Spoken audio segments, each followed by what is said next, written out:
unprecedented suffering of the people of Palestine as a result of Israel's ongoing brutal military campaign in Gaza.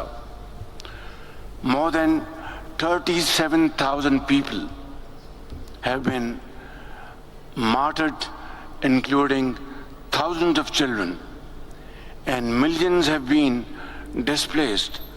The UN Human Rights Council's Commission of Inquiry has rightly concluded that Israeli acts amount to war crimes, and according to the International Court of Justice, a plausible genocide for which Israel must be held to account. Pakistan का गजा में फौरी गैर मशरूत जंगबंदी का मुतालबा। वज़ीर आज़म शहबाज शरीफ ने SCO plus के सरबराही इजलास से खिताब करते हुए कहा, इसराइल जंगी जराइम का मुर्तकिब हो रहा है। आलमी अदालत इंसाफ ने भी इसका नोटिस लिया। गजा में फौरी गैर मशरूत जंगबंदी का मुतालबा करते हैं। शंघाई ताउन तंजीम के सरबराही इजलास से खिताब करते हुए कहा, CPEC के जरिए खुशहाली की जानिब गामजन है। खित्ते के रोशन मुस्तकबिल के लिए खुद को जुग्राफियाई और सियासी महाज आराई से आज़ाद करना होगा। अफगानिस्तान अपनी ज़मीन का दूसरे मुल्क के खिलाफ इस्तेमाल रोके। चैलेंजेस मुश्तरका तरक्की और खुशहाली के लिए काम भी मिलकर करना होगा। SCO तरक्याती मंसूबों के लिए मुतबादिल फंडिंग का तरीक़ेकार वज़ा करे। अफगानिस्तान में पायदार अमन हमारा मुश्तरका हदफ है। पाकिस्तान मोहल्ले वकू के एतबार से तजारत की अहम गुज़रगाह है। शंघाई ताउन तंजीम का सरबराही इजलास ख़त्म। रुकन ममालिक के सरबराहान ने एलामिये पर दस्तखत कर दिए।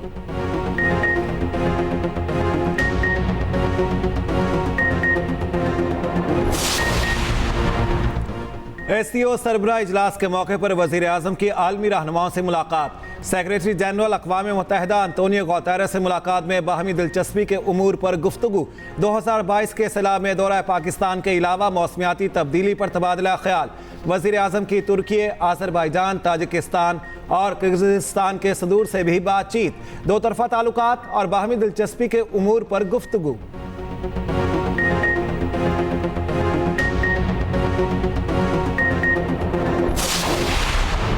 इंतखाबी जरदारियों का मामला लटक गया। सुप्रीम कोर्ट ने इलेक्शन कमीशन का ट्रिब्यूनल्स की तश्कील का नोटिफिकेशन मुअत्तल कर दिया। लाहौर हाई कोर्ट के सिंगल बेंच का फैसला भी आइंदा समाअत तक मुअत्तल।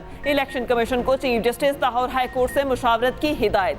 सुप्रीम कोर्ट ने आज की समाअत के हुक्मनामे में कहा, बामायनी मुशावरत से तनाज़ा हल हो सकता है। मुशावरत तक सुप्रीम कोर्ट में अपील जेर इल्तवा रहेगी। अटॉर्नी जनरल ने बामायनी मुशावरत की हिमायत कर दी। केस की समाअत के दौरान लार्जर बेंच में चीफ जस्टिस की शमूलियत पर एतराज मुस्तनद। PTI के वकील ने बेंच में चीफ जस्टिस की शमूलियत पर एतराज आयद किया। वकील ने कहा, मेरे मुवक्किल का एतराज है कि चीफ जस्टिस बेंच का हिस्सा ना हो।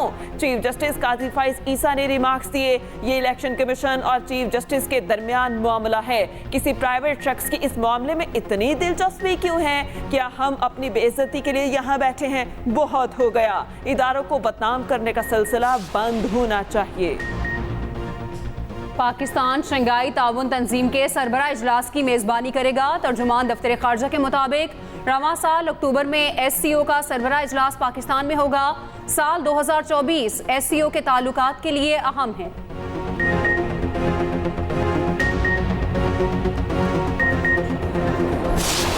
हत्या के इज़्ज़त का कानून की जितनी पाकिस्तान में इस वक्त ज़रूरत है शायद कभी नहीं थी, क्योंकि सोशल मीडिया का भी गलत इस्तेमाल जारी है, इलेक्ट्रॉनिक मीडिया का भी गलत इस्तेमाल जारी है। जिसके पास माइक है मीडिया के ऊपर वो समझता है कि मुझे पूरी आज़ादी है कि मैं किसी की इज़्ज़त उछाल दूँ, मैं किसी की पगड़ी उछाल दूँ, किसी पे तोहमत लगा दूँ, किसी पे इल्ज़ाम लगा दूँ। तो हत्या के इज़्ज़त को जो कानून है, जब उस पर लोग एतराज़ करते हैं तो मुझे समझ नहीं आती कि वो क्या कह रहे हैं। वो ये कह रहे हैं कि हम हद तक करेंगे लेकिन हमें सज़ा ना दी जाए, हमें पूछा ना जाए। किसी को भी मीडिया समेत किसी को भी किसी की इज्जत उछालने की, किसी की पगड़ी उछालने की, किसी पे तोहमत लगाने की बगैर सबूत के इजाज़त नहीं दी जा सकती। बदनीयती से इल्ज़ाम लगाया, झूठ बोला तो सज़ा मिलेगी, बगैर सबूत इल्ज़ाम लगाने पर जवाब देना पड़ेगा। वज़ीर आला पंजाब हतक इज़्ज़त बिल के हक़ में बोल पड़ी। इत्तेहाद बैनुल मुस्लिमीन कॉन्फ्रेंस से खिताब में कहा, इल्ज़ाम का सबूत मुहैया कर देंगे तो बात ख़त्म हो जाएगी। जितनी भी तनकीद करें मुझे कोई फ़र्क नहीं पड़ता। हतक इज़्ज़त के कानून की जितनी अब ज़रूरत है शायद कभी नहीं थी। जिसके पास माइक है वो समझता है उसे इज़्ज़त उछालने की इजाज़त मिल गई। कानून को हाथ में लेने वाला कोई गिरोह नहीं बचेगा। उधर वज़ीर आला पंजाब की पुलिस अफसरान से मुलाकात। हुकूमत ने कारकर्दगी जांचने के लिए परफॉर्मेंस इंडिकेटर्स मुकर्रर कर दिए। गैर मामूली कारकर्दगी दिखाने पर नंबर मिलेंगे। उधर मरियम नवाज ने गुजरावाला में 18 अरब रुपए के मंसूबों का इफ्तिताह कर दिया।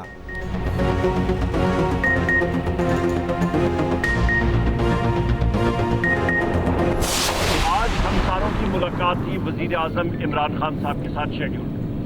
हम लोग तकरीबन 1:15 बजे से लेके अभी हो चुके हैं तकरीबन 4:30 बजे तक नहीं मिलने दिया वजीर आजम इमरान खान साहब से। IG जेल खाना जात, ये doubts leader of the opposition in the national assembly, provincial minister, MNAs रोका जाता है। ये समझते हैं कि हमें गेट पे रोक के 4 घंटे रोक के साइकोलॉजिकल वॉरफेयर करके हमें ये कमजोर करने की कोशिश इनका दिमाग खराब है। PTI रहनुमाओं की बानी पार्टी से मुलाकात नहीं कराई गई। मुलाकात की इजाजत ना मिलने पर उमर अयूब की जेल अमले से तल्ख कलामी, अमले को बुरा भला कहते रहे, सुप्रीटेंडेंट को टाउट कह दिया। मीडिया से गुफ्तगू में अपोजिशन लीडर बोले 2 घंटे इंतजार किया, मुलाकात की इजाजत नहीं दी गई। बतौर अपोजिशन लीडर MNA और MPA मुलाकात का हक है, ये हमें समझते हैं कि कमजोर कर देंगे तो ये इनकी गलत फहमी है। शहरियार आफरीदी बोले पार्टी मुत्तहिद, हम सब बानी PTI के सिपाही हैं, मुखालिफिन हमारा मुकाबला नहीं कर सकते, सिर्फ तोड़ फोड़ करा सकते हैं। शांताना गुलजार ने कहा पार्टी में कोई पख्तून पंजाबी ग्रुप नहीं है।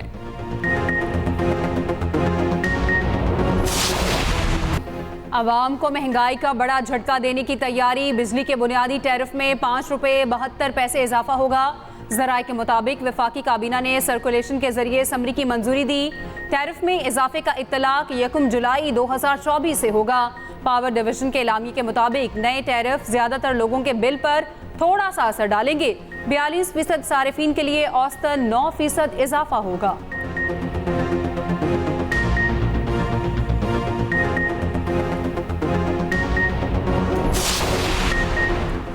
किसको बिजली का कितना जोर का झटका लगेगा? वफाकी काबीना के फैसले की तफसीलात सामने आ गई। घरेलू सार्फिन के लिए बुनियादी टैरिफ 48 रुपये 84 पैसे करने की तजवीज़। लाइफलाइन सार्फिन के लिए कीमत 3 रुपये 95 पैसे फी यूनिट हो सकती है। प्रोटेक्टेड सार्फिन के लिए बुनियादी टैरिफ 14 रुपये 16 पैसे यूनिट रखने की तजवीज़। 100 यूनिट वाले नॉन प्रोटेक्टेड सार्फिन के लिए बुनियादी टैरिफ 23 रुपये 59 पैसे यूनिट। 101 से 200 यूनिट पर टैरिफ 30 रुपये 7 पैसे होगा। 300 यूनिट तक 34 रुपये 80 पैसे, 500 यूनिट तक बुनियादी टैरिफ 39 रुपये 15 पैसे हो सकता है। 600 यूनिट तक 41 रुपये 36 पैसे, 700 यूनिट तक 43 रुपये 92 पैसे यूनिट होगा। 700 यूनिट से ज़ायद इस्तेमाल पर बुनियादी कीमत 48 रुपये 84 पैसे फी यूनिट करने की तजवीज़। कमर्शियल के लिए 48 रुपये 55 पैसे, सनती सारिफिन के लिए 43 रुपये 40 पैसे यूनिट होगा। ज़री सारिफिन के लिए बुनियादी टैरिफ 44 रुपये 5 पैसे, प्रीपेड सारिफिन के लिए 54 रुपये 25 पैसे मुकर्रर करने की तजवीज़। इजाफे से सारिफिन पर एक साल में 3,274 अरब रुपए का बोझ पड़ेगा।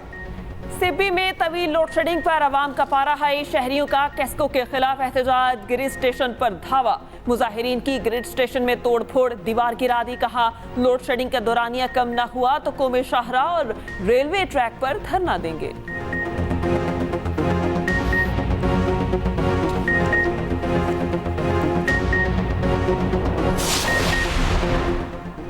कराची में मुबैना पुलिस मुकाबले के दौरान कार सवार खातून जाँ बहक, बेटी जख्मी।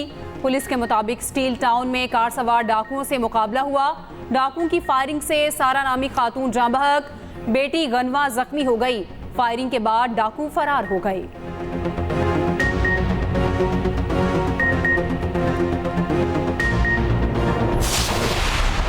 चैंपियंस ट्रॉफी के तमाम मैचेस पाकिस्तान में होंगे। चेयरमैन पीसीबी ने वाज़ेह कर दिया, कहा भारतीय टीम की पाकिस्तान आने पर अच्छी खबर आ सकती है। चैंपियंस ट्रॉफी में किसी को मुफ्त टिकट नहीं देंगे। ज़राए के मुताबिक चैंपियंस ट्रॉफी 19 फरवरी से 9 मार्च 2025 तक खेली जाएगी। पाक भारत टाकरा 1 मार्च 2025 को लाहौर में होगा। उधर मोहसिन नकवी ने वाज़ेह किया और कहा, बाबर आजम को कप्तानी से हटाने का कोई फैसला नहीं हुआ। साबिक क्रिकेटर से तफसीली मुशावरत के बाद कप्तान का फैसला करेंगे। जल्दबाजी में कोई फैसला नहीं करना चाहते, ऐसा फैसला नुकसान देता है। लीग खेलने वाले सुन लें, सबसे पहले पाकिस्तान फिर कुछ और। पीसीबी ट्विटर से चलता है, ना चलने दूंगा।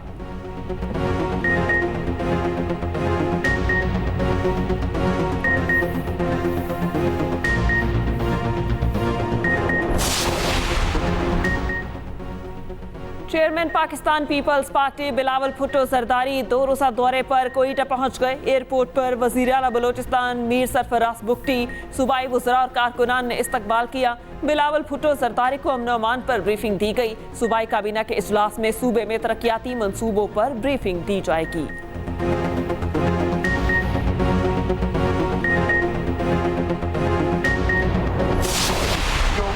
बार कहते हैं कि सिंध हुकूमत ने किया क्या है। थर फाउंडेशन के साथ इस्लामकोट में अस्पताल बनाया, कंसल्टेंट क्लिनिक्स मेल फीमेल दोनों वहां शुरू किए। ये जो ब्लॉक 2 है, इसमें ब्लॉक 2 में रहने वाला हर शख्स, हर फैमिली शेयर होल्डर है इस ब्लॉक 2 के अंदर। टेक्निकल एजुकेशन शुरू की और आगे अब यूनिवर्सिटी भी बन रही है। हर मिलियन ट्री प्रोग्राम है, 7.5 लाख ट्रीज हम प्लांट कर चुके थे और अब वो कंटिन्यू है। डेजर्ट के अंदर फिशिंग, ये भी गुराना में हो रहा है। ब्लॉक 1 ये पाकिस्तान का इतना बड़ा वाहिद प्रोजेक्ट है जो बगैर किसी सॉवरन सपोर्ट के हुआ है। ये अपने कमर्शियल वैल्यू पे इसकी फंडिंग हुई है। चाइनीज कर रहे हैं ब्लॉक 1 पे काम और ये पावर प्लांट है। 1320 मेगावाट यहाँ से जनरेट हो रहा है ब्लॉक 1 से।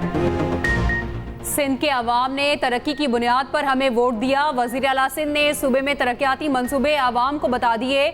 सिंध विजन प्रोग्राम पर ब्रीफिंग देते हुए मुराद अली शाह ने कहा, थर ने पाकिस्तान की किस्मत बदलना शुरू कर दी।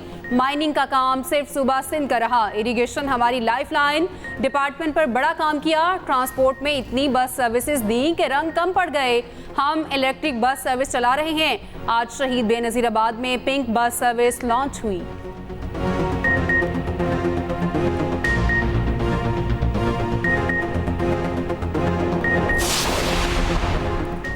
कभी इख्तियारात का रोना नहीं रोया, सियासत मेरा काम नहीं, तमाम जमातों का गवर्नर हूं।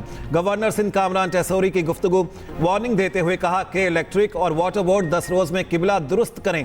किबला दुरुस्त ना किया तो उनके दफ्तर जाकर बैठ जाऊंगा। तमाम इख्तियारात के साथ यहां मौजूद हूं।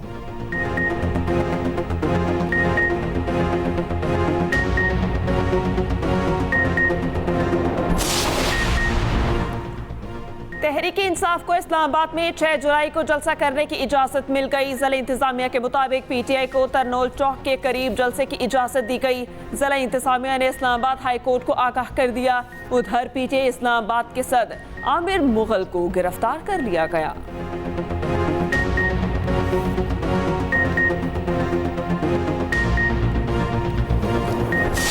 आटे की कीमत के हवाले से एक मीटिंग की। सबसे इंटरेस्टिंग बात होती है मेरी चीफ मिनिस्टर की कि वो दफ्तर में बैठ के लाइव फैक्ट्स एंड फिगर्स पे बिलीव नहीं करती। वो ग्राउंड पर इसीलिए खुद भी जाती हैं और ग्राउंड के ऊपर जो है वो क्या सूरत हाल है ये मोस्ट ऑफ द टाइम वो महकमों को बताती हैं और दिखाती हैं। आटे की कीमत में कल से जो है वो कमी का ट्रेंड दोबारा से शुरू हुआ है। इसके ऊपर चीफ मिनिस्टर साहिबा ने 0 टॉलरेंस शो की है। आटे पर ब्रीफिंग और मार्केट की कीमतों में फर्क। महकमा खुराक पंजाब के 4 मुलाजमीन के खिलाफ इंज़बाती कार्रवाई शुरू। वज़ीर इत्तलात पंजाब अस्मा बुखारी कहती हैं, मरियम नवाज के नोटिस लेने के बाद आटे की कीमत में कमी आई। वज़ीर आला घर बैठे हुक्म नहीं चलाती, ऑन ग्राउंड विजिट करती हैं।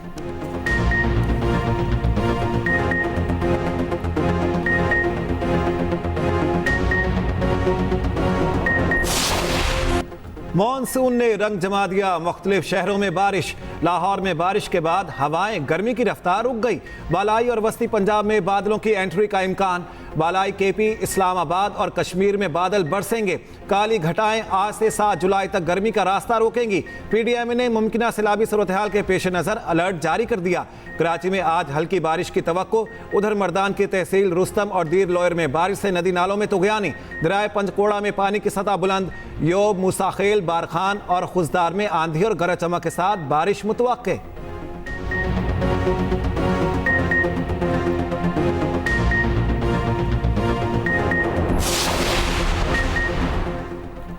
आवाम को घर बैठे नंबर प्लेट्स की फराहमी का निज़ाम मुतारिफ कराने का फैसला। महकमा excise Sindh premier number plates के इजरा के लिए मखसूस दफ्तर कायम करेगा। सिंध के सीनियर वज़ीर शजील इनाम मेमन की ज़ेर सदारत इजलास। कहा, प्रीमियम नंबर प्लेट्स के इजरा का पहला मरहला कामयाब रहा। आवाम की जानिब से भरपूर पसीराई मिली। नीलामी का दूसरा मरहला भी जल्द ही शुरू किया जाएगा।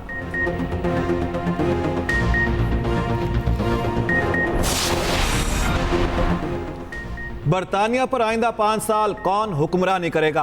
आम इंतखाबात का मैदान सज गया। पोलिंग जारी। 5 करोड़ वोटर्स अपना हक़ राय दही इस्तेमाल करेंगे। कई पाकिस्तानी नयाद बरतानवी उम्मीदवार भी जीत के लिए पुरअज़्म। इंग्लैंड, आयरलैंड, स्कॉटलैंड और वेल्स में आम इंतखाबात होंगे। इंतखाबात में लेबर पार्टी की जीत का इम्कान। हुकूमत बनाने के लिए किसी भी जमात को कम अज़ कम 326 नशिस्तें दरकार।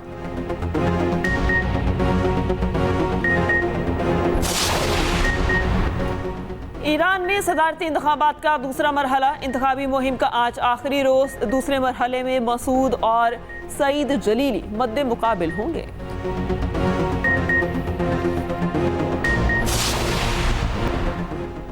चिल्ड्रन एशियन गेम्स के रेसलिंग इवेंट में पाकिस्तान ने गोल्ड मेडल जीत लिया।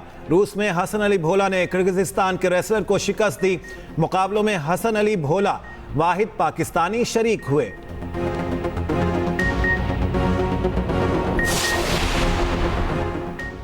डायमंड लीग में सलाहियतों का लोहा मनवाने का मिशन। जेवलिन स्टार अशरत नदीम पेरिस चले गए। कोच सलमान बट भी लाहौर से साथ गए। अशरत नदीम 7 जुलाई को डायमंड लीग में हिस्सा लेंगे।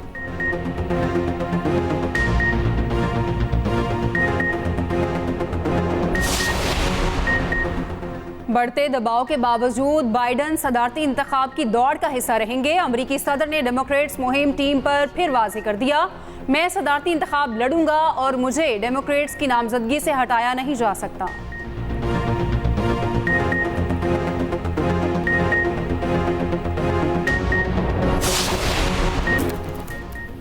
मारूफ अदाकार फवाद खान की 8 साल बाद बॉलीवुड में वापसी।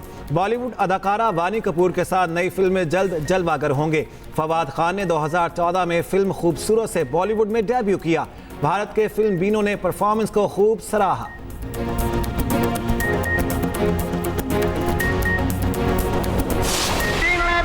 और सूफियाना कलाम में जुदा गाना अंदाज। सदारती अवार्ड याफ्ता लोक गुलकार अल्लन फकीर को बिछड़े 24 बरस बीत गए। गायकी ने फलसफियाना इश्क इलाही की वजह से दिलों में जगह बनाई। मोहम्मद अली शहकी के साथ गीत ने शोहरत को 4 चांद लगा दिए।